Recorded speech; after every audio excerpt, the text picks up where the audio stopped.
పశ్చిమాసియాలో యుద్ధ వాతావరణం కొనసాగుతూ ఉంది. పశ్చిమాసియాలో యుద్ధ వాతావరణం కొనసాగడం వల్ల ఇప్పుడు ప్రపంచ దేశాల మీద నీలిమేఘాలు కమ్ముకుంటూ ఉన్నాయి. ఈ యుద్ధం ప్రభావం ప్రపంచ దేశాల మీద బలంగా పడుతూ ఉంది. ఏ రకంగా అంటే ప్రపంచ దేశాల్లో ఇప్పుడు చమురు, గ్యాస్ ధరలకి రెక్కలు వచ్చాయి.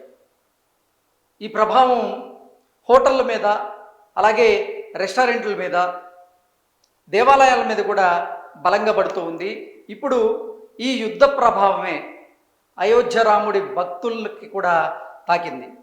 ఇప్పటి వరకు అయోధ్య రామ మందిరంలో ఆ స్వామివారిని దర్శించుకున్నటువంటి భక్తులకు ఉచితంగా ప్రసాద పంపిణీ జరిపేవారు. అయితే ఇప్పుడు గ్యాస్ సిలిండర్ల ధరలకి రెక్కలు రావడం వల్ల అయోధ్య రామ మందిరంలో భక్తులకి పంపిణీ చేసేటువంటి ఉచిత ప్రసాద వితరణ ఏదైతే ఉందో దాన్ని నిలిపివేసినట్లుగా రకరకాల వార్తలు అయితే వస్తూ ఉన్నాయి. అయితే నిజంగా ఈ వార్తల్లో వాస్తవం ఉందా లేదా అనే దాని మీద అయోధ్య ట్రస్ట్ కానీ, అయోధ్య రామ మందిరానికి సంబంధించినటువంటి కమిటీ కానీ ఇప్పటి వరకు స్పష్టత ఇచ్చేటువంటి ప్రయత్నం చేయలేదు. అలాగే ప్రకటన కూడా ఏం చేయలేదు. కానీ రకరకాల స్పెక్యులేషన్స్ మాత్రం ఇప్పుడు ఊపందుకున్నాయి. ముఖ్యంగా అయోధ్య రామ మందిరంలో ఆ బాలరామునికి సంబంధించినటువంటి భక్తులు ఎవరైతే ఉన్నారో వారికి ప్రసాద వితరణ చేసేటువంటి ప్రక్రియ కొనసాగుతూ ఉంటుంది నిత్యం. అయితే ఈ గ్యాస్ ధరలకి రెక్కలు రావడం వల్ల ఈరోజు అయోధ్య రామ మందిరానికి వెళ్తున్నటువంటి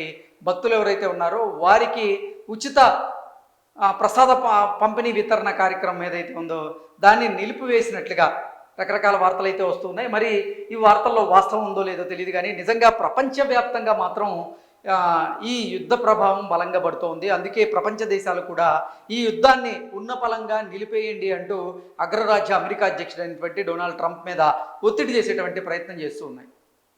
అమెరికా, ఇజ్రాయెల్ ఈ రెండు దేశాలకు సంబంధించినటువంటి వైమానిక దళాలు ఇప్పుడు ఇరాన్లో ఉన్నటువంటి చమురు కేంద్రం మీద వారు దాడులు చేయడం, ఆ చమురు కేంద్రం దగ్గర అంటే ఇరాన్ మాడి మసవుతున్నటువంటి పరిస్థితులు ఉన్నటువంటి నేపథ్యంలోనే ఇటు ప్రపంచ దేశాలకి చమురు అలాగే గ్యాస్ అందుబాటులో లేకపోవడం వల్ల వాటి ధరలు అయితే విపరీతంగా పెరిగాయి. ఆ ధరలను స్థిరీకరించేటువంటి పరిస్థితి కూడా లేదు.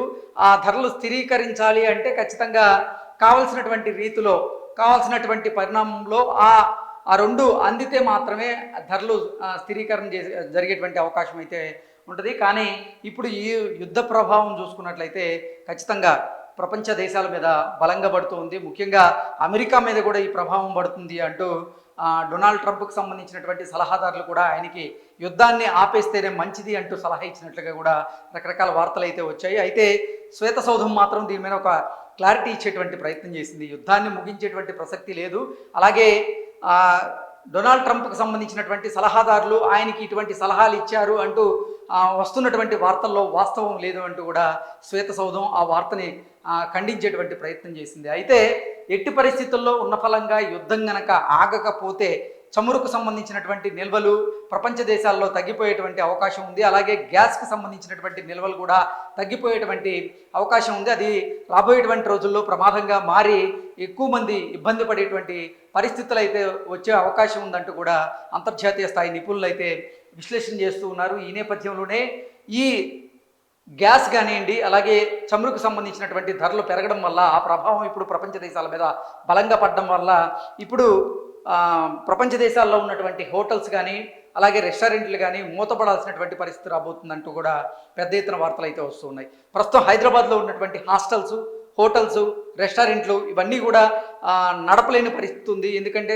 వారికి తగినంత గ్యాస్ ఇప్పుడు అందుబాటులో లేనటువంటి కారణంగా వారు కూడా హోటళ్ళని, రెస్టారెంట్లని, హాస్టల్స్ని కూడా మూసేసేటువంటి పరిస్థితి రాబోతుంది అంటూ పెద్ద ఎత్తున ప్రచారం జరుగుతుంది. నిజంగా ఈ ప్రభావం దేవుడి మీద, అలాగే దేవుడికి సంబంధించినటువంటి భక్తుల మీద కూడా బలంగా పడినట్టుగా తెలుస్తోంది.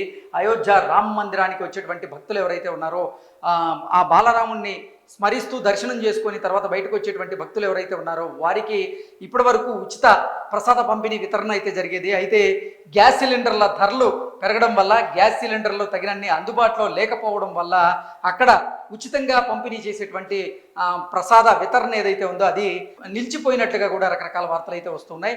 అయితే ఈ వార్తల్లో వాస్తవం ఉందా లేదా అనేది మాత్రం ఇప్పటి వరకు స్పష్టత లేదు.